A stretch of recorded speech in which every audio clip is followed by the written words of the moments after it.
Continuing on with another collaboration model, today we have the Ziigaat HBB Arcadia in the studio. There has been quite a few collab models out there at the moment, but will the Arcadia stand out from the mix? So starting things off with an unboxing, Arcadia comes in a pretty standard Ziigaat box where the picture of the earphones are slapped right smack center of the box. You will be made known of the driver configuration as it is also plastered right there, so you cannot really miss it. All in all, a pretty simple box that ultimately conveys all that it needs to with nothing too exciting going on for it. Inside the box, if you have seen a previous Ziigaat unboxing video, this is essentially pretty much the same.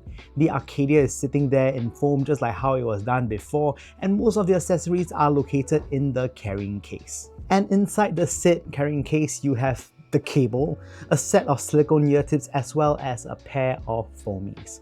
So yeah, the Arcadia comes with the standard set of accessories that Ziigaat usually uses. Nothing out of the norm or special, or pretty usable. Build quality. The Arcadia's chassis is shaped in the usual custom universal shape that we have all seen before.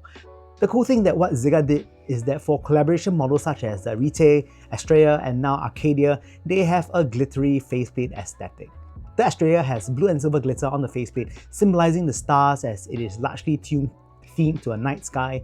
Here on the Arcadia, it is instead green and yellow on it, as I believe that this colorway is a callback to a vision of pastoralism and harmony with nature as seen in Greek mythology. It is quite refreshing that they tie up colors to the names from whichever culture it is inspired by. The chassis of the Arcadia is made from resin and has a 2-pin termination on it as well. They feel good for such a construction, but I feel like you really have to baby them a bit because it's resin. Don't drop them, don't sit on them, don't step on them, please don't do that. There is no mention of what material the cable is made from, but it does come braided and is terminated ultimately to a 3.5mm. They are serviceable but really a little bit thin. Moving on to driver configuration, the Arcadia uses a 10mm topology dynamic driver. This is basically a dynamic driver that has some topographical patterns on this particular driver. In this driver, it's some nanoparticle layer to create these sort of patterns. I can't see them, but well, you know. The dynamic driver here is paired together with one Knowles ED29689 and RAD33518 to round out the whole sonic spectrum. Sound. The Arcadia features a play on the conventional hybrid sort of signature and tone. The division of labor here sounds like the bass is handled by the dynamic driver while the mids and treble are rendered through the balance armatures. I found that the Arcadia does have a tweak on the conventional V-shaped signature by featuring a slightly more prominent mid-bass and sub-bass section. Interestingly, this more obvious bump did not result in a warmer tonality but maintains quite a natural warm tone. Dynamics here is also largely pleasing as well, making it one of the better IEMs that I would choose when I really want to watch movies. For this review, I used the new Lotto Paw Gold Touch 2 as well as my Luxury and Precision W4 to power the Arcadia. Firstly, bass. Bass is plenty prominent on the Arcadia, but the good thing about how it renders bass is that I do not get too much bass bleeding into the mid-range. Sure, there's a bit because there's so much bass, but it's just a bit.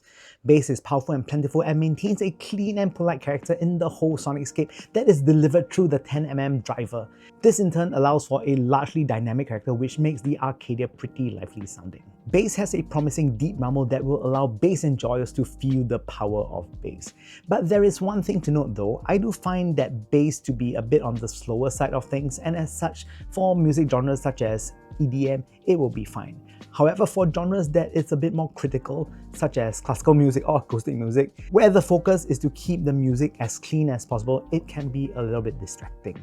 Mid-range, featuring a classic V-shaped tuning, the Arcadia is an IEM that does not feature overly prominent upper mids but highlights a more reserved rendering of upper mids.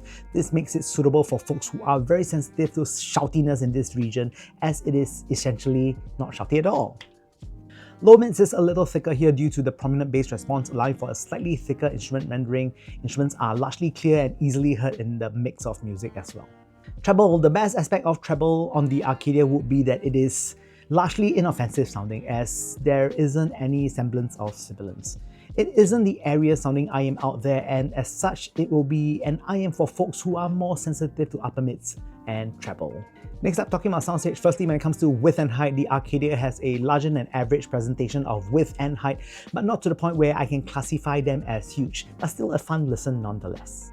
Depth and positioning. Depth is good on the Arcadia from its nice level of dynamics. Positioning is decent despite treble being a little bit more muted. Of course, next up, I'll compare them to some really recent IEMs. So firstly versus the 7Hz Timeless 2. So these are practically in the same price. The Timeless 2, however, sports a planar driver in its core compared to the hybrid design of the Arcadia. I think when you're looking in terms of resolution, soundstage and coherency, the Timeless 2 is ahead based on those metrics. It is just very spacious sounding and it oozes resolution and soundstage. It is an IEM that demands your attention when you listen to your music. The Arcadia, on the other hand, might not be as good based on those aspects, but it is certainly more laid back and easy listening by comparison. If you value listening to music for a long duration without too much fatigue, then the Arcadia will be a solid choice. Next up, versus LED Showa S12 2024. Now the S12 2024 is also priced pretty similarly and features a planar driver. It is a tad warmer sounding than the Arcadia and sweeter sounding in the mid-range by comparison. Resolution-wise, I found that it is also slightly ahead of the Arcadia. Again, the Arcadia is a little more relaxed sounding. Oh yes, I found the Arcadia to be a little better when you value watching movies with them compared to the S12 2024. The dynamics is a tad bit better. Next up, some things I like and do not like. So starting with lights, I find that the design is very comfortable. It sits my ears for many hours and there is essentially no problem. Also, one more thing is that you can actually use them for many hours on them because it is just so inoffensive sounding.